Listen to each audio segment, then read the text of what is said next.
Төле би, балама әйелді өзім алып беремін. Байдың байлығына қызықпаймын, бидің билігіне қызықпаймын. Асыл пышақ қап түбінде жатпайды деген. Келінім ақылды болса, балам дана болады. Ердің бақыты әйел деген. Ел сыйлайтын ерді ақылдылықпен адам етіп тәрбиелейтін әйел. Кең жайылған дастарханымен ердің атын шығаратында әйел. Малына, байлығына қызығып, ешкімге құда болмаймын. Келінді асықпай ел арасынан өзім іздеймін. Бұйрық болып кездессе көрермін. Ырыс бақыт та қызыр да әйелде. Әйел қызырлы болса үйіңнен жақсы адам кетпейді. Берекелі үйге кім келмейді? Жақсы әйелдің арқасында ердің елге даңқы кетеді.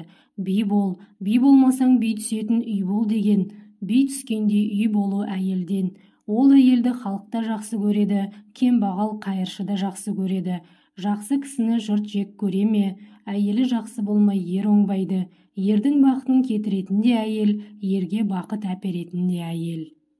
Осындай ой құшағында жүрген Төле биге Түрікмен елінен елші келіп, бір жылдан бері бітпей жатқан дауымыз бар еді, соған билік жасаңыз, деп өтініш айтыпты.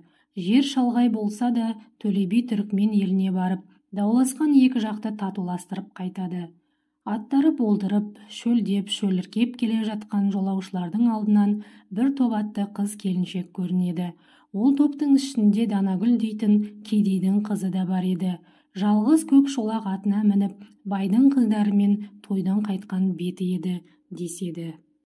Әй апайлар, тоқтаңыздар, аттарыңыздың басын тартыңыздар. Жоғары жақтан бір қатар аттылар келе жатыр. Алдынан кесе көлденең өтіп кетпейік. Үлкендердің алдынан кесіп өту дұрыс болмайды. Олар ел қорғайтын, жер қорғайтын ерлер. Кім біліпті, араларында ақыл асқан ақылды, данышпан қариялары бар шығар. Ашулы, арынды батырлары бар шығар. Ер сыйлаған есікте қалмас деген. Әлі-ақ бәрімізде бір-бір үйдің иесі боламыз. Шарапат жақсылығы тиер. Үлкен кісілердің батасын алып, алғысына бөленейік. Апайлар, аттарыңыздың басын тартыңыздар, тосып тұралық. Атты ер кісілер алдымыздан кесіп өтсін. Сонан соң жүрсек те ауылымызға жетерміз, деді Данагүл. Қызыл жасыл киінген қыздар жол кеспей иіріліп тұрып қалды. Топ алдындағы Төле би мұны алыстан көріп байқап келе жатыр. Қыздардың деңгейіне жетіп, алдарынан өтіп, ат ала кел дерліктей жерге ұзап кеткен соң, қасындағы жолдасының біреуіне, анау алдымызды кеспей кейіндеп қалған балаларды шақырып келші, деді. Ол шауып барып қыздарды шақырып келді.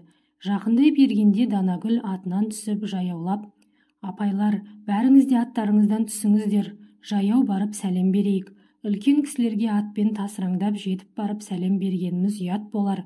Бұл кісілер еш уақытта да кездеспейтін кісілер, жолымыз болады екен, деді. Барлық қыздар аттарынан түсті. Жаяу жүріп келіп, бәрі басын иіп сәлем берді. Төле би, өркендерің өссін, бақытты болыңдар, деді қуанып. Шырақтарым, қай ауылдың баласысыңдар? Сиқым ауылының баласы едік. Сендер алыстан бізді көріп тосып тұрдыңдар. Әлде қашан өтіп кететін уақыттарың болып еді. Не себептен тостыңдар? Соны айтыңдар, деді. Қыздар жауап таба алмай Данагүлге қарады. Ол, біз сіздерді алыстан көріп, аталарымыз бен ағаларымыз шығар. Араларында ел бастаған батыры бар шығар. Сол ерге ақыл айтқан ақсақалы бар шығар. Әкеміздей үлкен қызырлы адамы бар шығар деп алдарыңыздан өтпей тосып тұрдық. Үлкен кісілердің батасын алалық, жақсыны көрмек үшін көрмеген аталарымыз, ағаларымыз болса көрелік, аты жөнін білелік деп тосып тұрдық, деді. Қарағым балам, атың кім, деді Төле би. Атым Данагүл ата. Әкеңнің аты кім? Әкемнің аты Алакөз. Жақсы шырақтарым, өркендерің өссін, Құдай тілеулеріңді берсін. Жарайды, енді аттарыңа мініңдер, деп Төле би батасын беріп жүріп кетті. Тарт Сиқымның ауылына, деді былай шыға бере жолдастарына. Сиқым ауылына жақындап келгенде бір серігін шаптырды. Бар Алакөзге, ауқатты адам ба, нашар адам бекен, қандай адам екен, хал жайын біліп, біз жеткенше қайта орал, деді. Шапқыншы келіп Алакөздің үйі қырық жамау тесік-тесік, ішінен қараса сыртына көрінетін үй екенін көреді. Алакөз қайда? Анау құдық басында мал суғарып жүр, шақырып кел. Орта жастағы әйел шапқыншыға шидің ішінен бір тостаған айран ұсынды. Шөлдеп келген адам айранды тұшына жұтып, басын көтере бергенде, үйге ұзын бойлы 35-40-тың ар жақ бер жағындағы жігіт ағасы кіріп келді. Ассалаумағалейкум. Уағалейкум ассалам. Я, Алакөз деген сен боласың ба? Мен боламын. Сен болсаң аулыңа мейман келеді. Төле биді білесің бе? Ойбай, білмегенде ше. Оныңыз не дегеніңіз? Төкеңді кім білмейді? Ол кісіні бүкіл қазақ түгілі өзбек, қырғыз, қарақалпақ, түрікмен түгел біледі емес пе? Ал енді сол төкең мына түрікмен жақтан келе жатыр еді. Бүгін сенің үйіңе қонақ болады. Қонақты қарсы алуға жағдайың бар ма? Ойбай, бар жағдайым. Ол кісіні Құдай айдап біздікіне келсе, одан артық бақыт бар ма? Байларға бармай біздікіне келгеніне 1000 мәрте шүкіршілік етеміз. Ал қатын қамдан, байдан бір мал сұрап әкелейін. Шапқыншы қайта шауып кетті. Алакөз де атына мінді. Келіп сәлем беріп, Төле биді серіктерімен үйіне әкеп түсірді. Алаша киіз жетпеген жерге қамыс төседі. Үй кісіге толды. Жалғыз сиырының айранына суды қосып жіберіп, шалап жасап, бір-бір тостағаннан сусын ұсынды. Біреулерді жүгіртіп, байлардың үйінен самауыр, қарызға нан алдырды. Ауыл хабарланып жиналып қалды.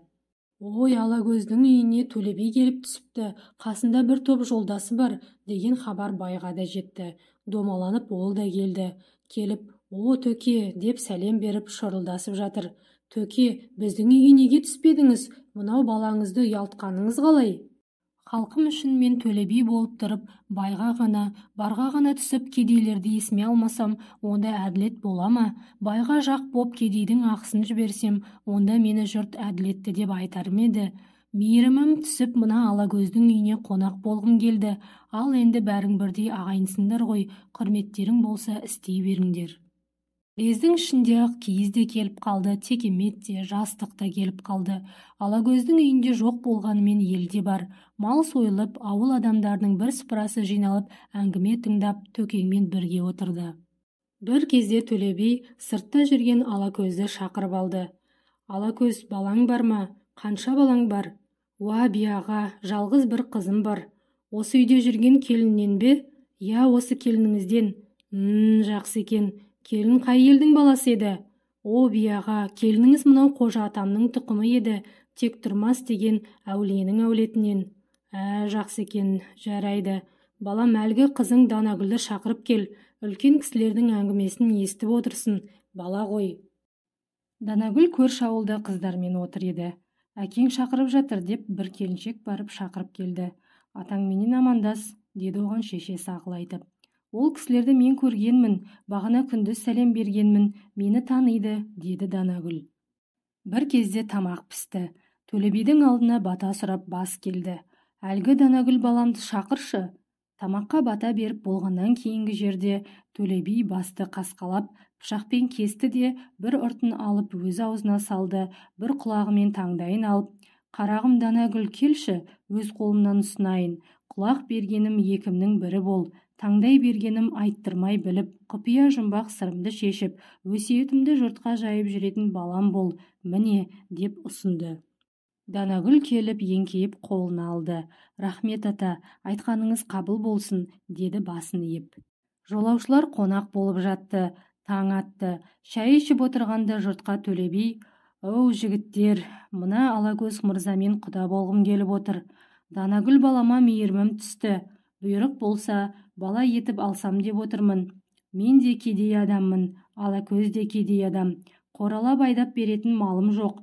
Сондықтан мұныкі менікі, менікі мұныкі. Екеумізге екі бала ортақ, ниетім қалыс. Қабыл көрсең, Алакөз қарағым, тапқанымыз екі баланыкі, деді. Алакөз әйелі екеуі орнынан ұшып түрегеп, жылап қоя берді.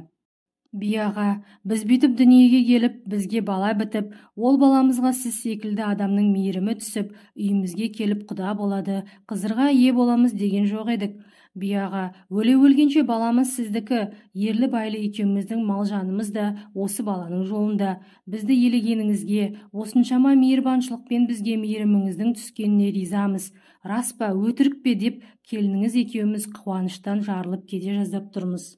Ал ендеше олай болса, мінекей, бабам Бәйдібектің батасы болсын. Әумин, қолыңды жай. ақылды, абыройлы, мейірлі, рақымды, кішіпейіл, киелі, айтқаны әділ, тілегі қабыл, өмір жасы ұзақ, халқына қадірлі, жұртына сүйкімді, әке-шеше туыс-туғанына жағымды, арты үбірлі-шүбірлі, алды нәсіпті болсын, Аллаху әкбар деп бата берді. Арада ай өтпей Төле би Данагүлді ауылына келін етіп түсірді. Келіні өзінің ойынан шығып күткендегідей болды.